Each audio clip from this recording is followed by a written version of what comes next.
Hello नमस्कार, कैसे हैं आप सब लोग। स्वागत है आप सबका मेरे यूट्यूब चैनल सीमा रो एजुकेशनल क्लासेस में। हम पढ़ रहे थे सामान्य हिंदी और सामान्य हिंदी में भी हमारा पहला टॉपिक चल रहा है वर्णमाला। और वर्णमाला में हमारे चल रहे हैं स्वर और व्यंजन। बाकी की हम क्लासें कर चुके हैं। तो आज हमारा चलेगा घोषत्व, नाद, गूंज, झंकार, कंपन के आधार पर वर्ण कौन कौन से होते हैं। यानी घोषत्व, नाद और गूंज और झंकार या कंपन के आधार पर वर्ण कितने प्रकार के होते हैं। यहाँ से क्वेश्चन बनता है कि घोषत्व वर्ण कितने प्रकार के होते हैं। तो दो होते हैं, नाद के आधार पे आ जाए, गूंज के, झंकार के, कंपन के आधार पर वर्ण अगर पूछता है तो हमें कितने वर्णों की संख्या बतानी है, दो बतानी है। ये हमारे वर्णों की संख्या दो होती है, ठीक है। तो सबसे पहले हम देखेंगे अघोष व्यंजन। दो जो संख्या होती है उसमें एक होता है अघोष वर्ण और दूसरा होता है घोष या सघोष वर्ण।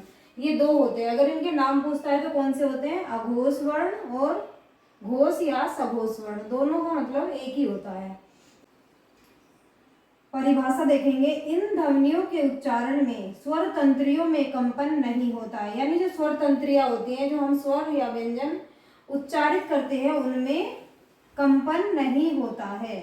प्रत्येक वर्ग का पहला दूसरा वर्ण तथा श, श, सा अघोष हैं।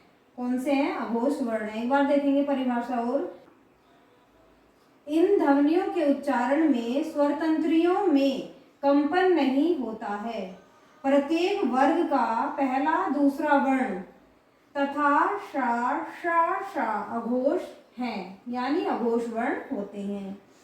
अघोष ध्वनियों की संख्या 13 होती है। अगर पूछता है कि अघोष ध्वनियों की संख्या कितनी होती है तो हम लगाएंगे 13 होती है। ऑप्शन में जहाँ 13 लिखा हो वहां पे हम लगा देंगे कि 13 होती है। अगर पूछता है कि कुल ध्वनियों की संख्या कितनी होती है तो 13 होती है। ये भी इसमें 13 ही होती है, कुल ध्वनियों की संख्या भी और अघोष ध्वनियों की संख्या भी। और अगर पूछा जाए इसमें कौन से वर्ण आते हैं तो इसमें हमारे व्यंजन आते हैं। अब देखेंगे घोष या सघोष ध्वनियों की परिभाषा। इन ध्वनियों के उच्चारण में स्वर तंत्रियों में कंपन होता है। इसमें कंपन नहीं होता जो हमारे अघोष हैं, लेकिन जो हमारे सघोष हैं वर्ण, उनमें कंपन होता है। इन ध्वनियों के उच्चारण में स्वर तंत्रियों में कंपन होता है। प्रत्येक वर्ग का तीसरा, चौथा, पांचवा वर्ण तथा या, रा, ला, वा, हा, प्लस अंग, आहा एवं सभी स्वर सघोष होते हैं। जितने भी हमारे वर्ग का तीसरा, चौथा और पांचवा वर्ण होता है, वर्ग का तीसरा, चौथा, पांचवा वर्ण और या, रा, ला, वा, हा, ये भी हमारे सघोष ध्वनियों के अंतर्गत आते हैं। और इनमें अगर जोड़ दें अंग, आहा एवं सभी स्वर, जितने हमारे स्वर हैं 11, वो भी सघोष ध्वनियों के अंतर्गत ही आते हैं या घोष ध्वनियों के अंतर्गत आते हैं, ऐसा भी कह सकते हैं।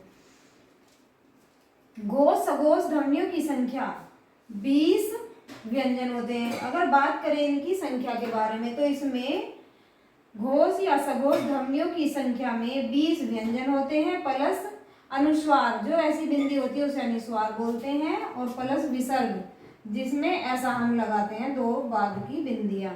तो इसमें 20 व्यंजन, एक अनुस्वार, एक विसर्ग और 11 स्वर। 11 स्वर को मिलाकर कुल ध्वनियों की संख्या कितनी हो जाती है, हमारी 33 हो जाती है। आप काउंट भी कर लेंगे। यहाँ से अगर क्वेश्चन बनता है तो यही बनता है कि घोष या सघोष ध्वनियों की संख्या कितनी होती है टोटल, तो कितनी होती है टोटल, 33 होती है। और अगर पूछता है कि घोष या सघोष ध्वनियों में व्यंजनों की संख्या कितनी होती है तो 20 होती है। स्वर की संख्या कितनी होती है तो 11 होती है। और अनुस्वार और विसर्ग में भी दो संख्या इनकी भी जोड़ दी जाती है इसी में। आई होप ये इतना आपकी समझ में आ गया होगा। अब आगे चलते हैं। अब देखेंगे कि इनमें कौन कौन से वर्ण होते हैं और उनकी कितनी कितनी संख्या होती है। तो अब हम यहाँ पे देखेंगे कि अघोष व्यंजन कितने होते हैं और घोष या सघोष व्यंजन कितने होते हैं। तो यहाँ पे हम देखेंगे घोष व्यंजन कौन से होते हैं और सघोष व्यंजन कौन से होते हैं, उनकी संख्या के बारे में देखेंगे यहाँ पे। तो सबसे पहले देखेंगे जो अघोष व्यंजन है उसमें का, खा, चा छा, टा ठा, ता था, पा फा प्लस शा शा शा। कुल ध्वनियों की संख्या हमारी 13 होती है। तो यहाँ हमने पहले इनकी परिभाषा पढ़ी थी कि जो हमारे घोष व्यंजन है इनमें कंपन नहीं होता है, इनमें कंपन नहीं होता है, ये सीधे सीधे पढ़ लिए जाते हैं। का खा, चा छा, टा ठा, ता था, पा फा प्लस शा शा शा। अब इनकी संख्या देख लेंगे।